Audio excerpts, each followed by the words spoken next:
Hello, and welcome back to another episode of Books and Booze, the series where the Lushes invite indie authors onto our show where we can hear a piece of their work and talk to them a little bit about writing, ask them questions, get to know them a little bit. I'm going to throw to Dawn to introduce this week's author. Hi, everyone. Today we have poet Kat. And thank you for joining us today on Books and Booze. Please tell us a little bit about yourself, where you're from, when you started writing, what's your favorite drink? Okay, so I'm Kat. My actual name is Katarzyna. I'm originally from Poland, Scotland for the last 17 years. So this is officially my home. That's amazing. I have two children. One of them is 15. They're both boys. So quite a handful. Quite a handful.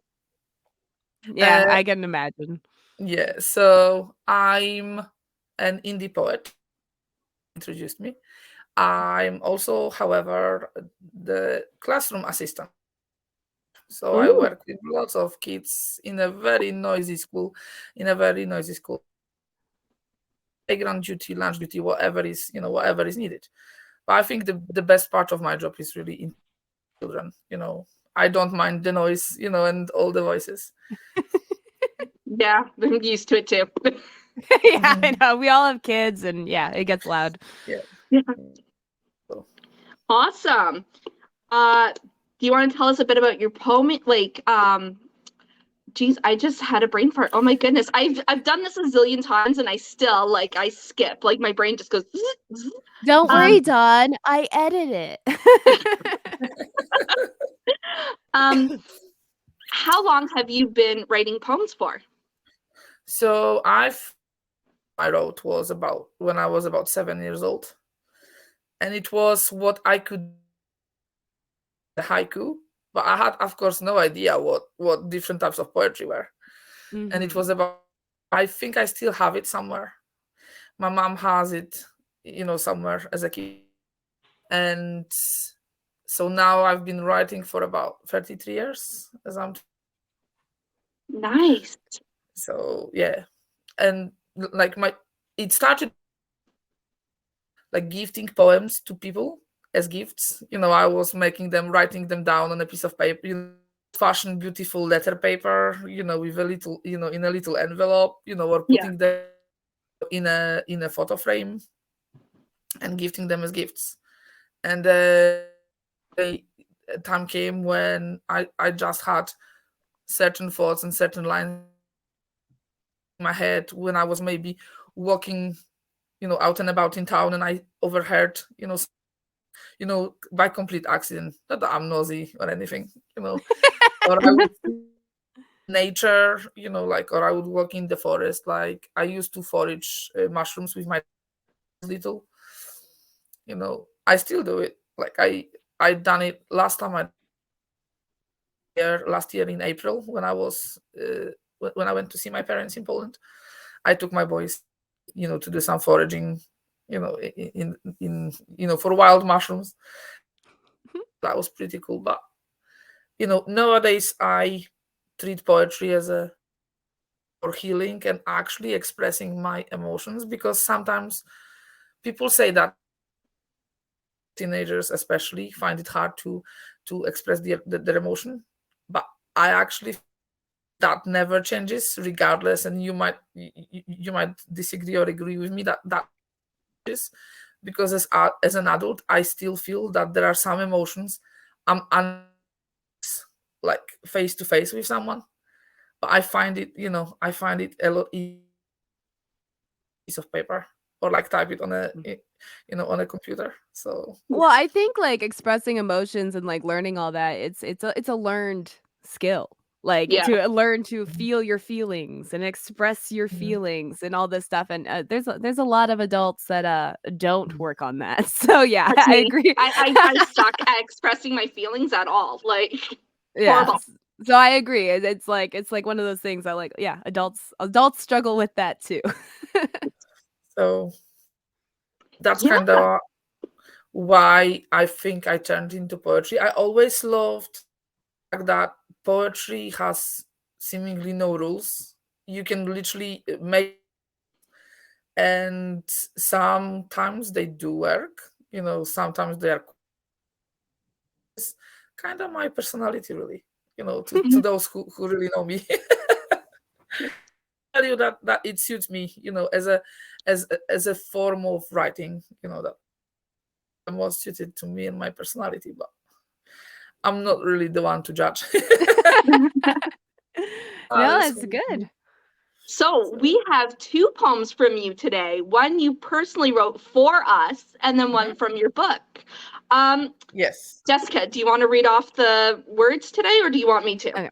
I can read them. I have them right All here. right. So I will read off the drink words for our listeners out there. There's a couple, so write them down if you don't have a good memory like myself.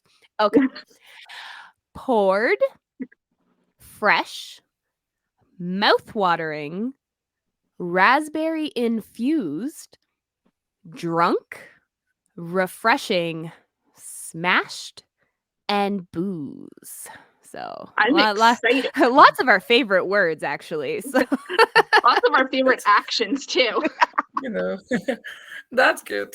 That's good. Smashed is a very popular word in Scotland, especially with another word called steaming, meaning completely drunk, like you cannot do anything and you don't remember how you got drunk. So we just call that yeah. blacking out, I think. Yeah. Yeah. But I think I've lived, in Scotland long enough to actually kind of get used to certain language. When other people visit, even other Polish people, they are like, so what do you mean? I'm like, yeah, you are steaming. It Ev- called me, I think in Poland, I learned English like very word. So I understand why some people would go, because word for word, steaming has nothing to do with drinking. yeah. In the Yeah. context, in the context of partying, probably it does. So Wow.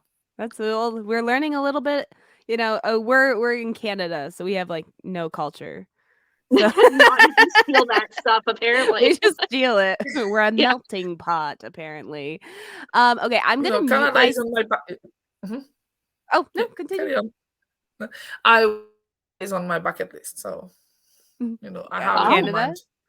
Well, Yeah. if you come out in our area, let us know and we'll take you out for a drink. So, Mhm. yeah. That would be interesting.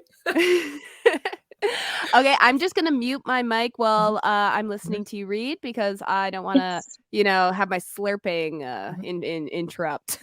Yes. Okay. I'm going to do the same. I can't wait for this reading. Mhm. Yep. So feel free to start and just let us Uh-huh. know when you're Okay. finished. Uh-huh. So the poem I wrote, acrostics are my favorite form of poetry, and it's titled "Opinionated Lushes." And the way acrostic poems work, each line starts with a letter from the title. So you should be able to hear the words the drink words, and hopefully that. So here it is: opinionated lashes. Overwhelmed with, I poured myself incredibly fresh, nurturing and beverage in my favorite glass. Opinions started flowing naturally with the aid of my drink. Always a raspberry. Specifically funny, I expressed creatively my drunk on feel good, often refreshing stories, lending my point of view. Anxiety of mine kept at bay. Smashed on its hysterically unique hosts, encouraged me to have drenched in booze and new bookish memories made. Poem. Let me know what you think. Well, I just like chugged half my drink. That was good. Oh, that was so sweet though. I I love like it. I think Thank that's you. like the first time I've like heard an acrostic poem. Like I mean I haven't like really seen an acrostic poem either since I was like a child, but it's like like it flowed really well from like what I remember my child brain seeing Mhm. acrostic poetry. But that Yeah. was so sweet. That's like the first poem written about us. Oh my god. I will send you up in a document, and I will send you the actual poem, so you can see, so you can, as an acrostic. I'll bold the letters of the title. So And are we able to share that on all of our yes, you social will medias? be able to Okay, share I it. just Yes, you have my wanted permission to share it. permission. You've heard it Yeah. here first, folks. Permission to share it.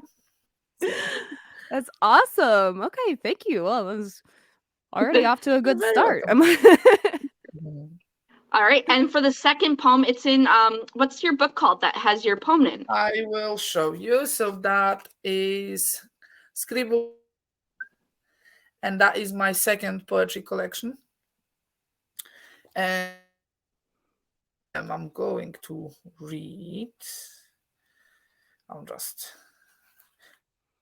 the piece of paper in it, with the poem to quickly find it, but that's okay. Okay, and the poem I'm gonna read, Despair, and yeah, this poem holds a lot of meaning because it's kind of the bridge between the trying to leave the covert narcissist I was and not knowing how my future is gonna look like. So it's those words really came to me shortly after I managed to escape. So the poem is Puddle of Despair, and it reads: Swimming in the puddle of despair, I broke chains of your control, crying endlessly. Swimming in the puddle of despair, I freed my soul from the prison of your mind. Anxious, swimming in the puddle of despair, I threw the dangerous memories of your ego into the unknown sea of forgiveness. Intuitively, swimming in the puddle of despair, I emerged wearing the flowers of the future forever.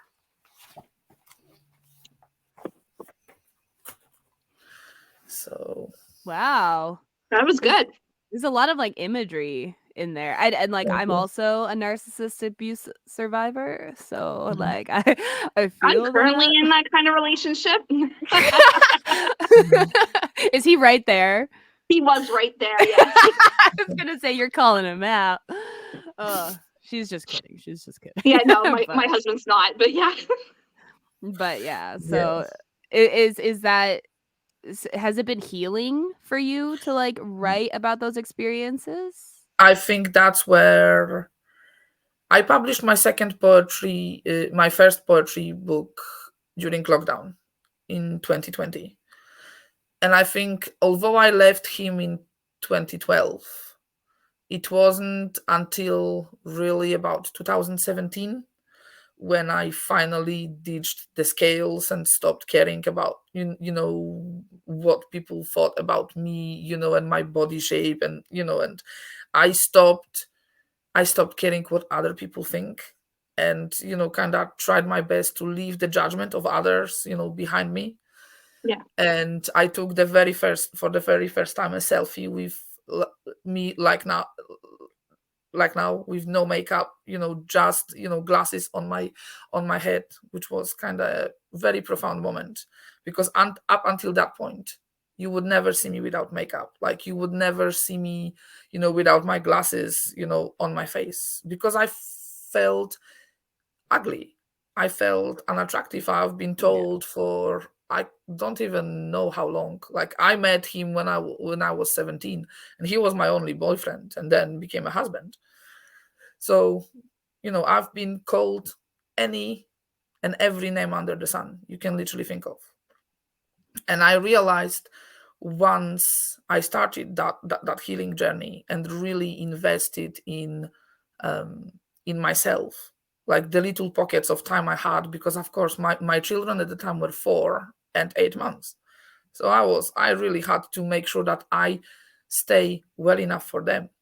But I Yeah. kind of, and I found it extremely challenging to look after myself. We struggle as adults to look after ourselves in the best of times, just dealing with the daily stress, daily stresses, never mind when you deal with experiences like this. Yeah. And I was jotting my experiences here and there on a pieces of paper, and some I had saved and just kept them and knew that I have to take them with me. Some were left behind. But it wasn't until really lockdown when the legal proceedings have kind of died down a little, and then I could actually see what real impact I had, this all had on me. And I just thought the real therapy wasn't really working, or it wasn't working deep enough for me to kind of get my emotions out, because I was constantly enraged. I was switching between being in denial, being angry, Yeah. and then eventually I started laughing about it all. And now I'm in a position that I can actually laugh. And some people would never understand it. How can I laugh from something so serious? But that's because I've been through all these, like 4 kind of different stages of healing, and most of it came through my poetry, because paper would never judge me. Yeah. It just Yeah. accepts anything I've written. Oh, It's that not gonna, quote, that's amazing. Paper would never judge me. I love that. you I know, love that. That is an thank you. amazing quote. Yes. Yeah. But that's how I felt. That was my way of telling myself, okay, cool. Maybe that's the way. If because although therapists are meant to be impartial, etc., you feel it in certain points. Like I invested in a program where I was 12 weeks. It was a group coaching program for narcissistic abuse survivors, and I still have access to that program. And it was amazing because I was introduced to EDMR and rapid, these short rapid techniques, to kind of switch, and help my brain switch from fight or flight, to kind of, calm down and stuff.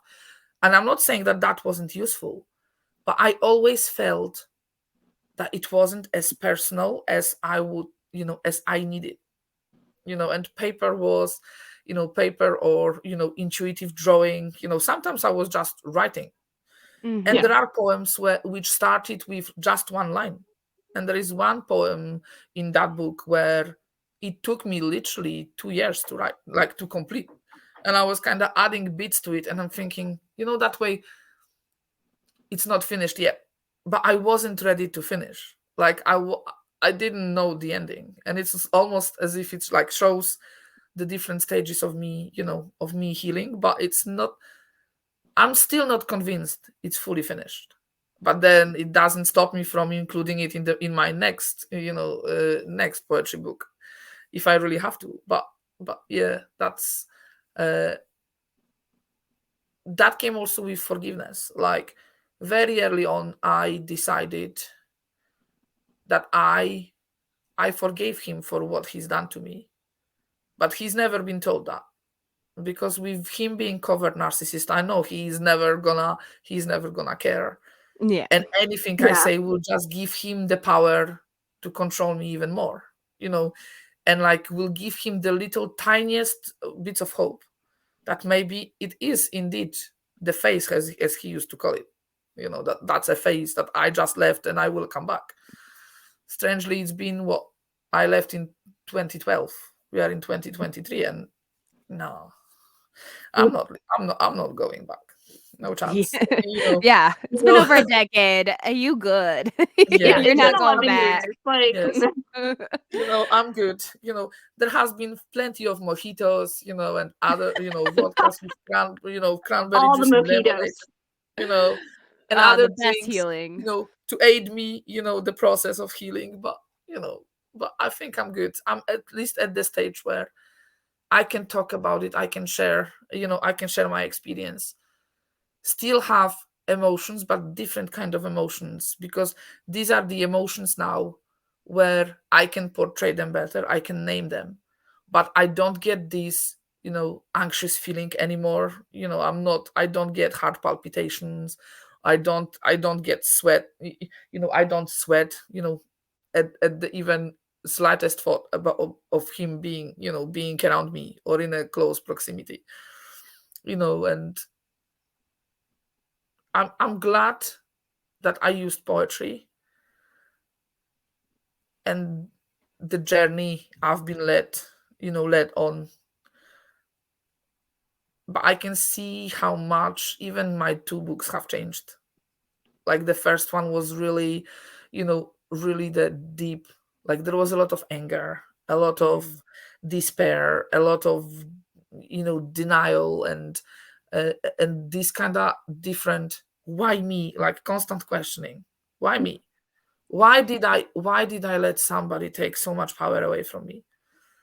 Whereas this one, the one which I read the poem from, this one is more showing my journey to rediscover my worth, like loving myself unconditionally, and knowing that, you know what, I am worth a lot more, and I should be celebrated. Even if I celebrate myself, I should be celebrated for who I am, and I should be proud of the achievements. Like I cannot even explain to you the feeling when, I've always wanted to write books.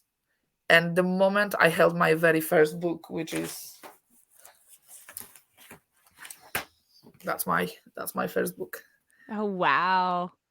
The That's moment I amazing. held, this first book, seeing my name, because of course I could have used pen name. But I Mhm. thought, Yeah. no, I Yeah. want to use a real name. I want to use my real name so that people, so that I can look back at it and think, what, that has been, that is my work, and you know, I find it incredible. Like it's incredible to me that I was born in Poland, but I've managed to write two books and they are in English. Like, Yeah, I I was could gonna write. say your like I'm assuming English isn't your first language, and it's like so good. Yeah, I I I don't know any other languages. I'm terrible. see, like I had opportunities thanks to my mom to learn English in extracurricular activities in school, or after school. And I had a guy from America and a guy from the US, and then there was a guy from Britain. So I remember when I first arrived in Scotland, people thought, I'm German, because I was just fresh after my, German teaching studies. Although I chose the wrong country because German in Scotland isn't really popular. So, you know, but still, I still use it. I talk to my German friends, and stuff. And if I really wanted to, I probably would have been able to write a poem in German. I haven't tried it, but I've written a few in Polish. But I think like none of my qualifications are in Polish because I was studying German. I have two diplomas in German and two diplomas in English. So it's like, you know, I don't really think with so many years in Scotland, I really feel Polish. If you know what I mean. I started Mhm. questioning, am I really Polish or you know, because it's really, it's one of those things. I think because I've always been surrounded by English, like by those who speak English or speak different languages. Mhm. And when I first arrived in Scotland, I remember doing, like when you do a post on social media, some people do that. Like they would do it in their own language and then they would include a translation. That was before Google Translate was a thing. yeah. You know, I and love I Google used to do that. Translate. Like I used to do that. There are more than a few posts on my Facebook timeline where I've included in English translation to what I was, talking about. And I'm thinking, no, it's not needed. Because the vast majority of people I had to deal with were, could speak English. So I'm thinking they surely don't need a translation into Polish, Yeah. and the only people really I speak Polish to are my parents. So, because even my Polish friends, if I'm out and about, especially here, we would rather speak in English. Although it's quite, I must admit, it's quite funny when, because I can speak German and Polish, when there is Polish people talking, in Polish, and I'm sometimes, like sometimes you listen and think, would you really talk about this on the bus or like on public transport?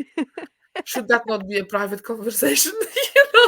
So yes, there have been a couple of, and some of my poems, like especially those which I gifted to some people, were very comical because they were, maybe overheard conversations, or like certain quotes and certain phrases they've used. So yeah, it's Do you been quite think you'd funny. ever like, do you write in other languages, or is it strictly in English? Or and No, would you I can write in Polish. I've written more than a few poems in Polish. Maybe not enough to have a book, to publish a book yet, but if I once I collect at least 100, I probably would publish a book just, purely in Polish. For those of my friends who are actually Polish and don't maybe speak a lot of English. Uh, Yeah. I've not tried writing in German, you know, but then it's not necessarily German as a language is quite hard. Although Polish, some people say that Polish is the hardest. It's been always competing with like Mandarin, but I to know. me, As a Canadian you English know, speaker, all languages are very difficult. yeah, Like I'm English speaking and I still can't even get my own language correct half Oh, the yeah, half time. the Like, English speakers here in Canada can't speak English. yeah, It's so so you know bad. what? yeah. Just to show you how difficult Polish is as a language, I'll use my flagship example. My flagship example I use with everybody. If anybody tells me that Polish must not be that hard to learn, like in English, when you use preposition, whether you say under the table, in front of the table, above the table, or on the table, the word table never changes. You only change the preposition. In Polish, not only the prepositions are different, but also the way you say table, the Oh, way you say the no. word table. Depending Oh, what no. preposition you're like, what context you're using, and what preposition comes before the word. And this is what is the hardest for many, for many people who try to learn Polish. And that actually is in other languages. Like there is one language which is the hardest for me, and I still can't learn it. And I don't think I've tried so many things, including hiring someone to teach me, and I still can't do it. And that's French. French? French. Yeah, French is Really? not. Oh, okay, French. my husband's not like French. He's Mhm. Quebecois. Okay, so he's like, Yeah, redneck Yeah. French, Uh-huh. Canadian French, right? But he was yeah. born Yeah. there, so that was his first language. He didn't learn English until he was 16. Uh-huh. And we are forced to take French for like up until we're like Mhm. 14 here. Mhm. Again, it's Mm. bastardized French. It's not real French. Mm. But it's still like, yeah, like everything has a gender. I'm like, Yeah. Yeah. how do I know if it's a female table? I don't know. Yeah. Mhm. Yeah. The Mhm. same is in So German, and in Polish. I think it's most European languages for some reason seem to have a gender, because Yeah. like there are some words in Polish where like a skirt is, for example, it, but it's a skirt, you know, and you think, or like the moon. I like when here some people call moon hair, like when they some of my friends when they talk about the moon, and and then they don't want to say moon again in the next sentence, they would say hair, and I'm like, huh? Hair? What? Since when? Moon is moon. Moon is moon. You don't really get, I don't necessarily understand this concept. I never understood it, and but I think English, I think because I've been so used to English. I've spoken this language for the last 17 years, really. 99% of me, of the language I use is English.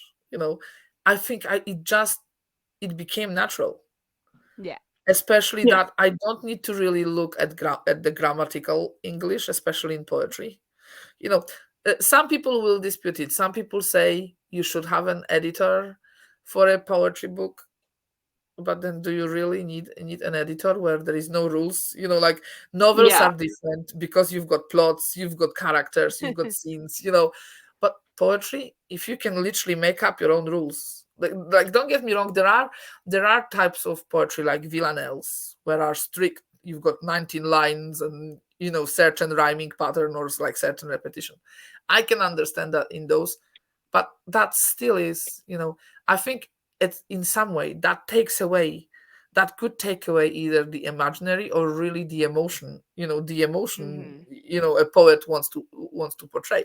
Like, I've always been visual, but until I started really writing, I did not have a real clue that I could portray a certain emotion using words. Like, when I read books, I can very easily imagine the scene, in any book, whether that be a forest or, but I found it quite remarkable when somebody actually told me that they could see, and they could really feel the emotion I portrayed. I'm like,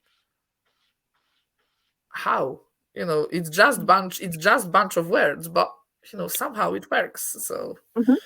Yeah. Do you have any questions, Don? Um, no, I think we've answered them I all, like, know, we've, as like, we were talked about talking, like, everything. mhm. yeah. Did you think you would ever do other writing besides poems? Or is it strictly poems that's your wheelhouse?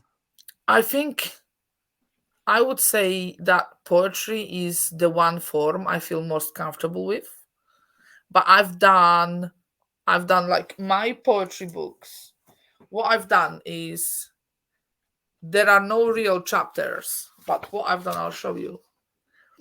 There is prose between, like, in the first book, what I've done is I wrote my story using a prose, in a Oh. third person. I called her K, just with the initial, my initial. Mhm. And just so I can separate them and kind of connect them, rather than having a bunch of poems, which, don't get me wrong, a lot of poets do a wonderful job when you can read each poem separately, but then if you read them all like one after the other, you get actually a story. Yeah. But I've always thought, because my story is deeply emotional and can be triggering in some way, I thought my poems needed that little extra, description of the actual, background of why did I call the poems like certain years, like 2008, or, like 2012 or 2011 or 2009, or why, like, there are some poems in my second poetry book which I called like soaked, because there was times when I was soaked in sorrow, or I used, or I was smart, like almost like smashed with rejection, because I wasn't really rejected, but you know I still felt it. Yeah. So, I've just tried to build up a story so that if somebody had no idea about my story, they could still have the understanding that, my poetry makes sense, the Mhm. way I've put them, the way I've grouped them together, and you know uh, and stuff like that. But I've written, essays merely in school. I've written here and there, blog posts, but poetry is the one thing which I think I can explore, maybe because, like, I feel most free, if you know what I mean, Yeah. because I'm the one who is making the rules. If I wanted free verse or acrostic, I can choose. I can choose what word I can use. Like, when I heard about your podcast, I've written that poem a couple of weeks after, I've listened to a few of your episodes, and I've just thought, I'll just leave it. You know, I wasn't even sure if I just send it to you or whether I will use it, on the recording. But yeah. Yeah, for I our was super listeners excited out. to hear that. Well, yeah, I was gonna say for our listeners out there, be on the lookout for that. That will be posted on our social medias so that you can read it for yourselves. Yeah, I'll make it so that it's, you can actually read it in a nice way and it's not like, jumbled up and stuff. But, I'll send it to you. That's not a problem. And I got one more question that we Mhm. ask pretty much all indie authors that come on this show. Do you have any uh what's the word? Like any words you would give to any aspiring poetry authors out there? Mhm. Like someone's just starting out, any advice? Any advice? That's the word. I Yeah. think there is two pieces of advice really I can give. It's the fact that I really would love us all to bust the myth that poetry has to rhyme. So many people I met in my life were keen on trying poetry. And when I asked them what was the one thing, or the one thing maybe mostly which put them off, was I can't rhyme. And I cannot stress that enough. If you read, I've just read you one of my poems, and I cannot stress enough how unimportant rhyming is, especially if you do free verse, which is the free form of poetry, like free writing. It doesn't have to, it simply doesn't have to rhyme. It can, but it's up to you, and it can be unusual rhyming. It doesn't have to be a certain, you don't have to start with the most complex poetry form. You could just write, you could just write. And another piece of advice is, like, I think it's the quote I've mentioned before: paper, or whether you do it on a piece of paper, which I really like because I can feel the pen. There is something magical, just like with the old-fashioned books, like when you hold them. Whether you do it on a piece of paper or whether you type it on a computer, because you can do that too, it doesn't matter. Or whether you use your phone and the notes app on your phone, it doesn't matter.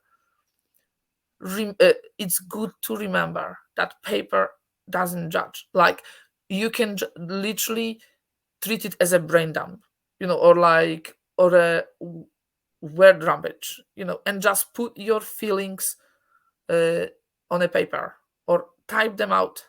It not only is a great way to kind of alleviate your mood, because sometimes it's all we need, but it's also a great way of, you never know, in a couple of years you could be, after a couple of years of doing so, or a couple of months, you may actually realize that, you know what, it is a good material and I can actually try.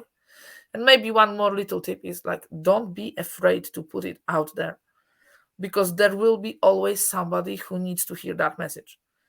And it doesn't matter how many people, could be one person. That's how I approach it.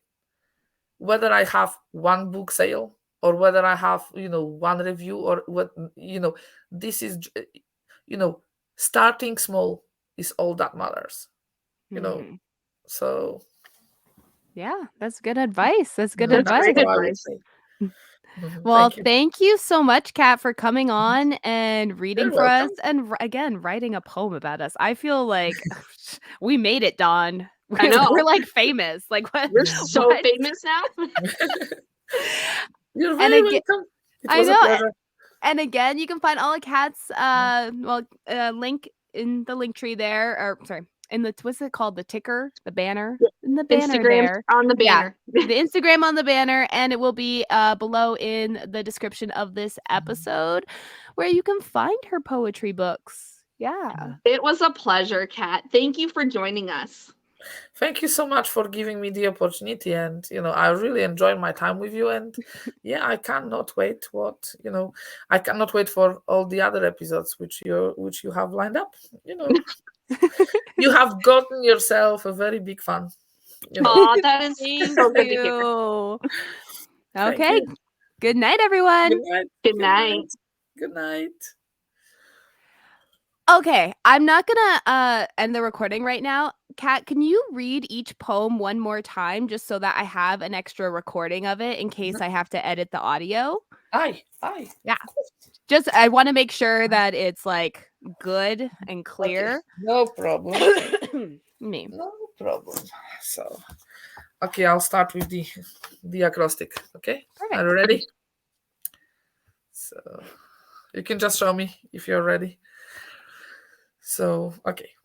Opinionated lushes. Overwhelmed with the daily stress, I poured myself incredibly fresh, nurturing, mouth-watering beverage. In my favorite glass, opinions started flowing, naturally with the aid of my drink. Always raspberry infused. Terrifically funny, I expressed creatively my inner child, drunk on feel good, often refreshing stories, lending my point of view, anxiety of mine kept at bay, smashed on its head. Hysterically unique hosts encouraged me to have good time, drenched in booze and new bookish memories made. Okay, so that's that one. Let me just find the other. Where is my puddle of despair? Swimming in the puddle of despair, I broke chains of your control, crying endlessly. Swimming in the puddle of despair, I freed my soul from the prison of your mind.